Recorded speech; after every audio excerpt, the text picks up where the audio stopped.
को पाकिस्तानी के तौर पर शिनाख्त करवाने पर मजबूर किया जा रहा है, जबकि हम मदर इंडिया से बिलोंग करते हैं, पाकिस्तान से नहीं। जो पाकिस्तान ऑक्युपाइड कश्मीर के अंडर हैं वो बिल्कुल सही है। पाकिस्तान ऑक्युपाइड कश्मीर या आज़ाद कश्मीर? ऑक्युपाइड हम इसको ऑक्युपाइड कहेंगे, क्योंकि ये तो बाहर नाम नेहाद आज़ाद, लेकिन है ऑक्युपाइड कश्मीर। और जो एक आम पाकिस्तानी की शान है ना कि हमारे पास एटम बम है, हमारे पास बम है, तुम्हारा बम बिक रहा है, नीलाम हो रहा है तुम्हारा बम। अब तो इंडिया ने मुंह से बोला है कि हम मदद करने को तैयार हैं। बात थोड़ी लंबी हो रही है। आपको याद होगा श्रीलंका में बुरा वक्त आया, अफगानिस्तान पर बुरा वक्त आया, इंडिया ने उन सबकी मदद की। तो क्या वो इंडिया की गुलामी कर रहे हैं? क्या इंडिया उन पर काबिज हो गया? 50,000 टन का गेहूं लेकर भारत का जहाज पहुंचा पाकिस्तान के ग्वालियर पोर्ट। एक चीज घूम के दुबई से होती हुई पाकिस्तान पहुंचे इंडिया की, तो वो क्या सीधी सीधी अगर इंडिया से पहुंच जाए तो पाकिस्तानियों को कोई मसला है? एमवी लीला चेन्नई पहुंचा पाकिस्तान के ग्वादर। इंडिया से किसी को खतरा नहीं है, आपसे सबको खतरा है। This is the beauty. India looks internal. India की भी ये प्रॉब्लम है, वो एक्सटर्नल देखता नहीं। अभी आपको पता है कि प्याज 250 पर केजी बिका है। प्याज की कहाँ से आ रहा है? वो अमेरिका से, फ्रांस से, कहीं से नहीं आ रहा, वो इंडिया से हम कर रहे हैं। ठीक है, जब प्याज ले सकते हैं तो फिर गंदम क्यों नहीं ले सकते? 5 फरवरी तो एक फ्रॉड है, जो है एक इस तरह का उन्होंने ड्रामा बनाया हुआ है ताकि दुनिया को ये बताया जाए कि जो यहाँ के कश्मीरी हैं, यहाँ के रहने वाले लोग हैं, जो पाकिस्तान ऑक्युपाइड कश्मीर के अंडर हैं, वो बिल्कुल सही हैं। कश्मीरी पाकिस्तान से सख्त नफरत करते हैं, क्योंकि उन्हें ये लगता है कि पाकिस्तान कश्मीर के नाम पर बहुत सारा पैसा अंदर कर रहा है और कश्मीरियों के लिए कुछ नहीं कर रहा। भेगी बिल्ली बने रहते हैं Pakistani. Chinese treat them properly. एक तो मेजर करता है, एक चाइनीज करते हैं। इनके 2 ही अब्बू हैं, बड़ा अब्बू, छोटे अब्बू। एक मजले अब्बू भी हैं फौज। ठीक है, इनके 3-3 अब्बू हैं पाकिस्तानियों के।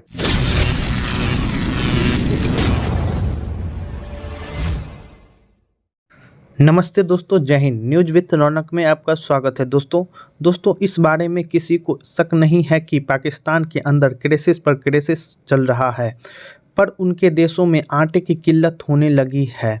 और इस आटे की किल्लत से निपटने के लिए पाकिस्तान भारत के सरकार से तो कुछ नहीं मांगा, लेकिन रसिया के सरकार से उन्होंने 4.5 लाख मैट्रिक टन गेहूं की डील फिक्स करवा ली है।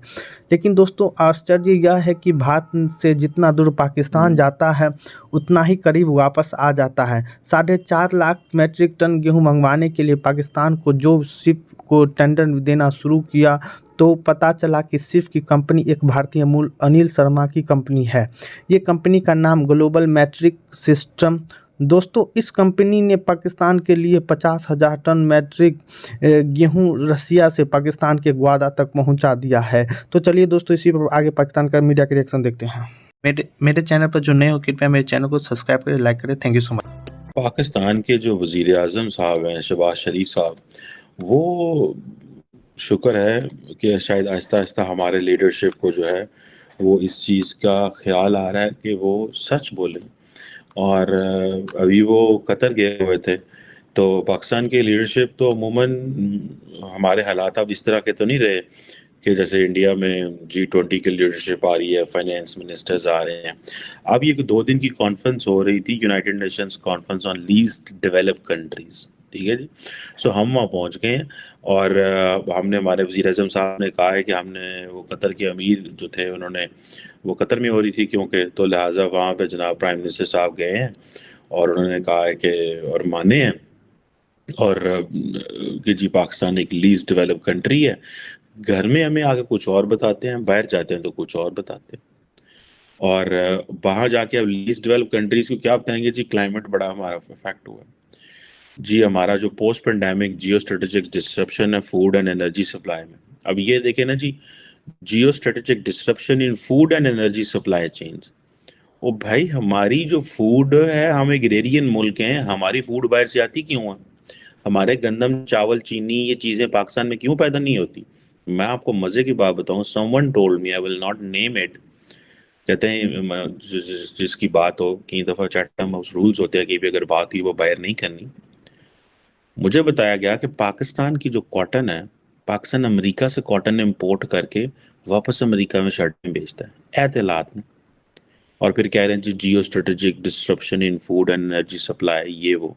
असल में ये चीज़ें नहीं हैं। असल में ये चीज़ें ये हैं कि पाकिस्तान में कॉटन इसलिए नहीं हुई क्योंकि हमारे इंडस्ट्रियलिस्ट ने कॉटन को ख़त्म करवा के वहाँ गन्ना उगाना शुरू कर दिया, क्योंकि वहाँ इंडस्ट्रियलिस्ट की ज़मीन, वहाँ इंडस्ट्रियलिस्ट की शुगर मिल्स थी। तो वो अपनी शुगर मिल्स को बचाने के लिए उन्होंने कहा कॉटन को छोड़ो, गन्ना लगाओ। गन्ना लगाओगे तो वो चीनी उनको कॉस्ट कम पड़ेगी चीनी बेचने के लिए, क्योंकि वो नज़दीक से हो रहे हैं। उन्होंने कॉटन बैन करा दिया। अब कॉटन से हमें फॉरेन एक्सचेंज रिजर्व आएगा, जब उससे हम चीज़ें बनाएंगे। ये जो मैं आप बता रहे हैं ना, ये जो सप्लाई चेन है, ये हमारे सारे इंटरनल मिसमैनेजमेंट्स हैं। आपकी फॉरेन पॉलिसी जब तक इंटरनल, आपकी फॉरेन पॉलिसी वाकई में फॉरेन है। सबकी फॉरेन पॉलिसी इंटरनल होती है, आपकी फॉरेन पॉलिसी फॉरेन है। यानी हर बाहर की आइडियोलॉजी से आप अपने आप को जोड़ना चाहते हैं, इंटरनल नहीं झांकना चाहते आप। और जब तक आप अंदर नहीं झांकेंगे, क्योंकि आप उससे डरते हैं, क्योंकि जो अंदर है वो जब रिफ्लेक्ट होगा तो आपको ये लगता है कि वो तो हमारी आइडियोलॉजी के ही अगेंस्ट में है। इसलिए पाकिस्तान आर्मी और सोसाइटी में आज की डेट में क्लैश हो रहा है। क्यों? क्योंकि और वो आर्मी के लिए जितनी डिससेटिस्फेक्शन इमरान खान ने पैदा कर दी है आज की डेट में। मेरे कई पाकिस्तानी फ्रेंड है, वो पाकिस्तानी आर्मी को अब बुला भरा कहते हैं, जो कि एक समय उनके बहुत बड़े फैन हुआ करते थे। ये मैं दो लोगों से सुना, दोनों नॉन रेजिडेंट पाकिस्तानी है। कमिंग बैक, तो आपने यूएस का ट्रस्ट नहीं जीता क्योंकि आपकी फॉरेन पॉलिसी में ये नहीं है कि पाकिस्तान का इंटरेस्ट क्या है। आपकी फॉरेन पॉलिसी ट्रांजैक्शनल है, इससे इतने पैसे ले लो, इससे ये काम करा लो, इससे वो काम करा लो। जनता का उसमें भला है नहीं है, इससे आपको कोई मतलब नहीं है। आवाम की भलाई है नहीं है, उससे मतलब नहीं है।